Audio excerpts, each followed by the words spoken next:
નમસ્કાર વિદ્યાર્થી મિત્રો, ફરી એકવાર આપનું હાર્દિક સ્વાગત છે આપણા વિડીયો લેક્ચરમાં. આજે આપણે ધોરણ 10 વિષય ગણિત ચેપ્ટર નંબર 9 ત્રિકોણમિતિના ઉપયોગો જે નવું ચેપ્ટર શરૂ કરવા જઈ રહ્યા છીએ. તે બોર્ડમાં કુલ 4 ગુણનું પૂછાય છે. એમાં 4 ગુણનો એક પ્રશ્ન જ પૂછાય.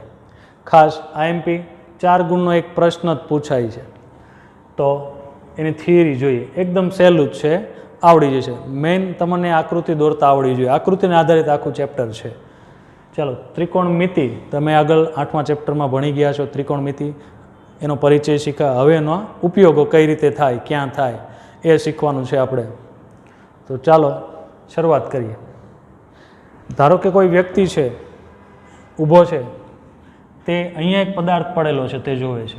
એની એક્ઝેક્ટ સામે જોતો હોય એટલે જે તમારું જે વચ્ચેનું કિરણ જે છે એ તમારું થાય દ્રષ્ટિ કિરણ. સમજ પડી? દ્રષ્ટિ કિરણ કહેવાય. સમક્ષિતિજ રેખા કે કિરણ કહી શકો, અથવા તો તમે ક્ષૈતિજ કિરણ પણ કહી શકો. સમજ પડી? આ જે સીધું છે એ તમારું દ્રષ્ટિ કિરણ છે, પદાર્થ પર પડે છે, તેને સમક્ષિતિજ રેખા કે કિરણ અથવા તો ક્ષૈતિજ કિરણ પણ કહેવાય. સમજ પડી? સીધું છે તે. હવે ધારો કે વ્યક્તિ ઉપર જોવે છે, અહીં પતંગ ચગે છે, તો ધારો કે વ્યક્તિ ઉપર જોવે છે, તમારું દ્રષ્ટિકિરણ ક્યાં ગયું? ઉપર પતંગ પાસે ગયું. તો એ તમારું દ્રષ્ટિકિરણ અને આ જે ક્ષૈતિજ રેખા છે તેની સાથે જે ખૂણો બને ને તેને કહેવાય ઉત્સેદ કોણ. ઉત્સેદ કોણ યાદ રાખજો. ઉત્સેદ કોણ કહેવાય. ઉપર તરફ જોવો અને જે ક્ષૈતિજ રેખા સાથે જે ખૂણો બને તેને કહેવાય ઉત્સેદ કોણ. ખાસ યાદ રાખજો. હવે ધારો કે વ્યક્તિ, આ નીચે તળાવ છે, ધારો કે વ્યક્તિ તળાવની અંદર જોવે છે અને માછલી જોવે છે તળાવની અંદર, તો તમારું જે સમક્ષિતિજ રેખા હતી, સમક્ષિતિજ કિરણ હતું, તેની સાથે તમારું દ્રષ્ટિકિરણ ક્યાં જાય છે? નીચે તરફ જાય છે. તો તેની સાથે જે ખૂણો બને ને તેને કહેવાય અવષેદ કોણ. સમજ પડી? અવષેદ કોણ એટલે આ ખૂણો જે બન્યો તેને કહેવાય અવષેદ કોણ. આ બે ખૂણા તમારે યાદ રાખવાના છે. ખૂણાને આધારિત પ્રશ્નો હશે. મેન તમારે ખૂણો ક્યાં બને છે એ જોવાનો છે. ઉપર તરફ જોવો તો કયો ખૂણો બનશે? ઉત્સેદ કોણ. અને તમે જો નીચે તરફ જોશો તો કયો ખૂણો બનશે? અવષેદ કોણ. બાકી તમને જે આગળ ત્રિકોણમિતિના જે કાંઈ સૂત્રો હતા તેના ઉપરથી જ દાખલો ગણવાનો રહેશે. તમારે મેઇન ઉત્સેદ કોણ ને અવષેદ કોણ ઓળખવાનો છે. એના સિવાય બાકીના જે કાંઈ દાખલા છે તમને આગળ ત્રિકોણમિતિના પરિચયમાં જે કાંઈ સૂત્રો આવ્યા છે તેના આધારિત જ હશે. સમજ પડી? તો એકદમ સહેલું છે. ઉત્સેદ કોણ કોને કહેવાય, અવષેદ કોણ કોને કહેવાય એ તમને ખ્યાલ હોવો જોઈએ. તો ખાસ યાદ રાખજો.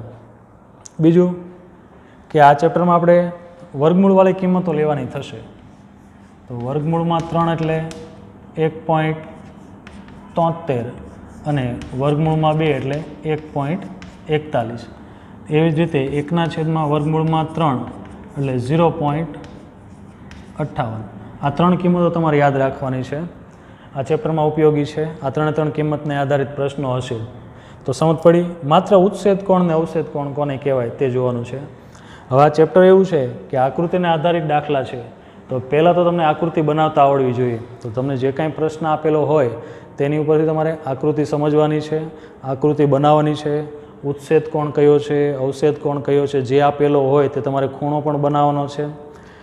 તો ખાસ આકૃતિ બનશે તો અને તો જ તમારો આગળ દાખલો વ્યવસ્થિત ચાલશે, નકર દાખલો નહીં ચાલે.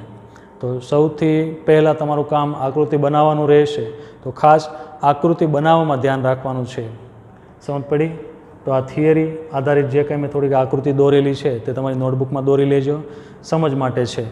તો હવે આપણે ચાલો વિદ્યાર્થી મિત્રો, સ્વાધ્યાય 9.1નો પહેલો પ્રશ્ન.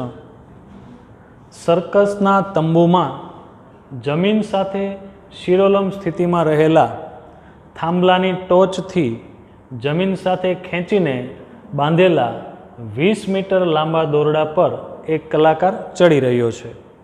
જો દોરડું જમીન સાથે 30 અંશ માપનો ખૂણો બનાવે તો થાંભલાની ઊંચાઈ શોધો.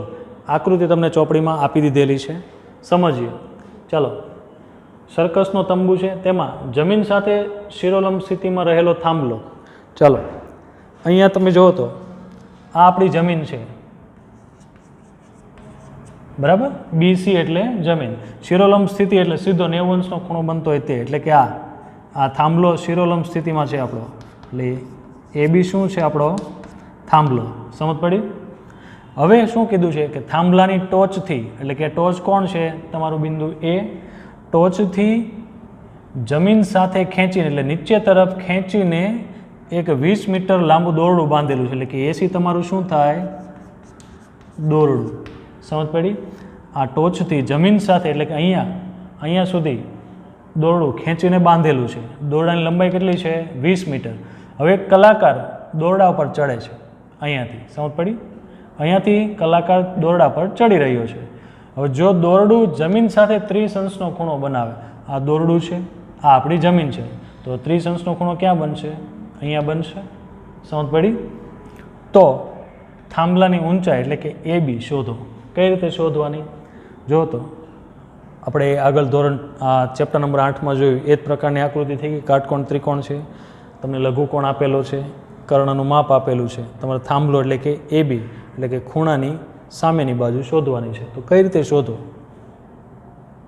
તમારી પાસે ઓછામાં ઓછી 2 બાજુના માપ હોવા જોઈએ તો તમને ત્રીજી બાજુનું માપ મળે. એવું થાય કે નહીં? તો આમાં તો તમને એક જ બાજુ આપી છે, શું કરશો? તમે વિચારો, તમને ખૂણો આપેલો છે જો 30નો. આપણે ત્રિકોણમિતિના ઉપયોગો જોવાના છે ને, તો અહીંયા જુઓ તો તમને ખૂણો આપેલો છે. સમજ પડી ને? કયો ખૂણો છે? 30નો છે. હવે વિચારો તમારે જોઈએ છે કોણ? હા, એટલે કે થીટાની સામેની બાજુ જોઈએ છે ને, અને તમને આપેલી કોણ છે? કર્ણ આપેલો છે. તો સામેની બાજુ અને કર્ણ એ બે ભેગું થતું હોય તેવું સૂત્ર કયું? તો કે સાઇન થીટાનું. સાઇન થીટાનું સૂત્ર શું થાય? તો કે સામેની બાજુ છેદમાં કર્ણ.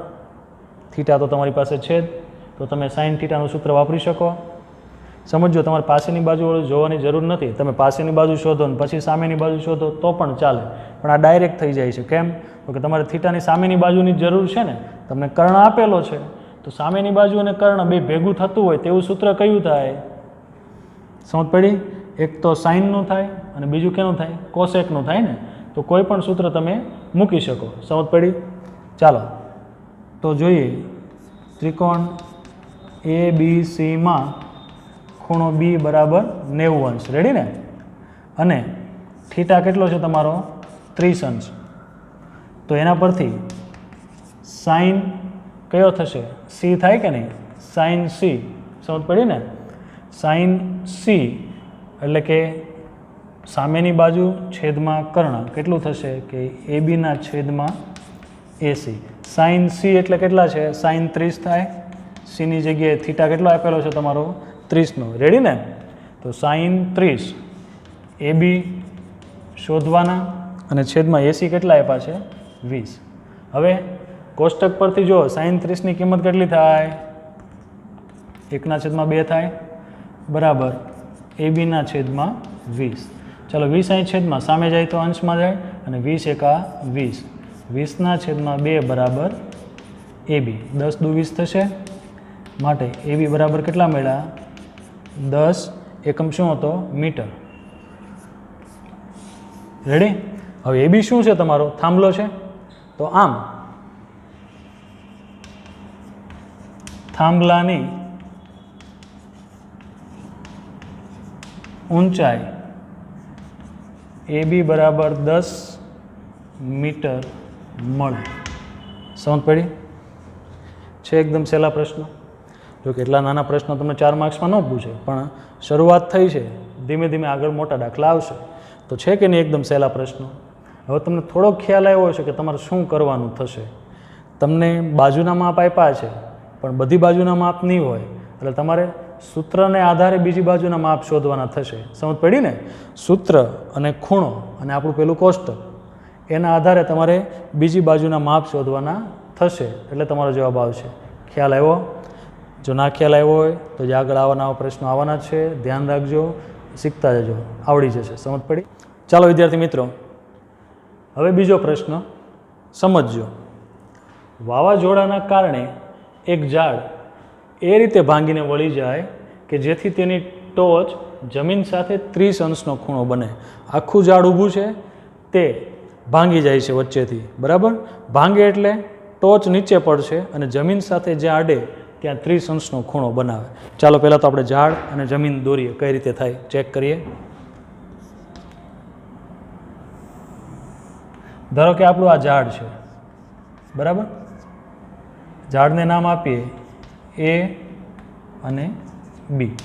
ઓકે, હવે નીચે આપણી જમીન છે, ઝાડ જમીન પર જ ઊભું હશે. ચાલો આ